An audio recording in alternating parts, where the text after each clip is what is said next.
So this is my review of the iRobot M6. It's their smartest and newest smart mop. This review is after 1 year of use. I do have the iRobot vacuum.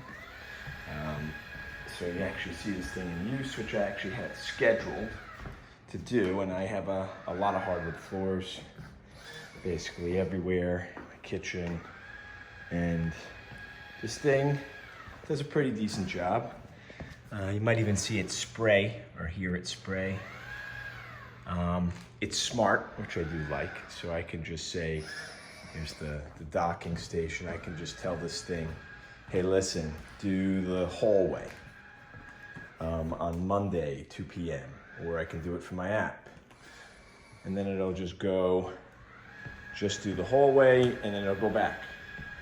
Or I can do this entire kitchen, or I can do a smart clean area where it gets dirty over here. So it's very smart, and you can really tell it to go in certain areas. It does have keep away zones.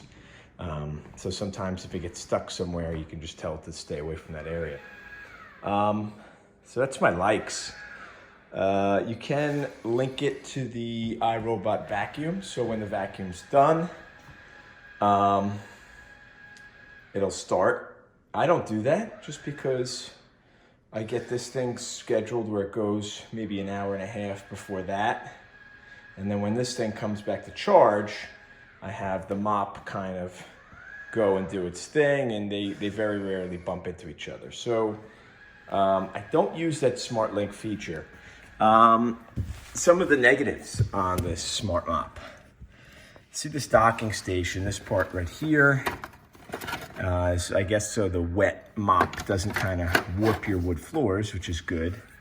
It's, this is these little red things I have of basically sandpaper with adhesive tape on the back, was the wheels were spinning and couldn't get out of the docking station. So, I mean, that's a pretty big design flaw. So I would say that's a negative. I have called the company and they really didn't say much. But yeah, to me, that's kind of a design flaw. I have actually put that sandpaper there to allow the wheels to grip and get off the station. As far as the pads, let me just show you. I'll stop this thing. So these are the pads. All right, and they actually, you release this button and they pop off. And if you notice, this one's cracked up, which is the Roomba pads. This is washable, but you gotta have more than one of these things. So Amazon sells like a similar product that I literally probably got 10 of these for the price of one. Now they crack and stuff like that, but they were so cheap that I'm just gonna buy another 10. This way I wasn't, because in the beginning I just had one or two and I was sitting there, you know, hand washing them or delaying my mopping, which I typically do, believe it or not, every day. Let me just put this thing back in. There's this little track that it slides in. So definitely I would recommend getting more than one mop pad. They are washable, but I kind of like to rotate a lot of them and not reuse the same dirty one, and I put them in the wash machine. This is the solution. Hopefully one day you'll have a, you know, some sort of canister that refills this thing. And this thing will probably last me, you know, probably do the whole house, maybe twice, the lower floor, which is, I don't know, maybe it's 1,500 square feet or something like that, I don't know. A little handle here, I don't know why, and then basically put the solution in there, and you can use whatever you want. That's another conversation about what to use. You know, whether it's a concentrate, which I've done the Bona concentrate, the ready-to-use solution, which is expensive. I've even done water. I've tried everything, and I'll do another review on that. But you put that in there, It is programmable, so I do like that. But I would say the cons was the inability for it to get out of there. And man, I should get this thing going again. Just put it in place. Okay, then press clean. Clean. All right. I guess I would say it doesn't get really tough stuff. Now I have 3 dogs, and that's another thing that some people ask is, does the robot get bothered by the dogs, or do the dogs get bothered by the robot? And the answer is no.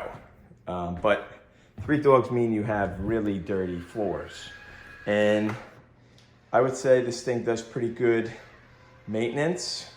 If you notice those lines from the wheels, now I've been obsessed with finding the right solution, but everything I use, Bona, I would say one of the negatives is you can actually see the lines when the solution dries. And I've used clean pads, doesn't seem to matter.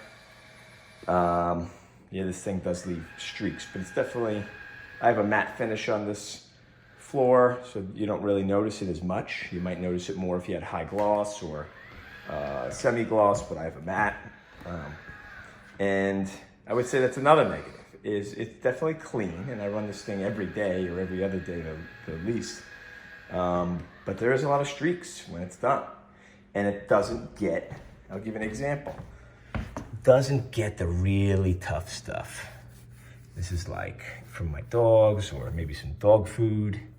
It's not gonna get that really tough stuff. So you're still gonna have to, you know, give it some elbow grease once in a while to get the really tough stuff. But I would say for having the ability to mop and vacuum my floor every day with these robots has made my life so much easier. I have 3 dogs, like I said. I have 2 Great Danes, Labradoodle, and I mean, I couldn't keep my house as clean. I get a lot of comments on how clean the floor looks and how clean the house is, and I give a lot of credit to these robots because, you know, you're forced to pick up everything off the floor, at least for these things to work, and I think you'll be happy with the results, and I feel really good about the fact that I don't need to vacuum and mop at all anymore. So that's my review after 1 year of use with the Brava M6 iRobot. Thanks.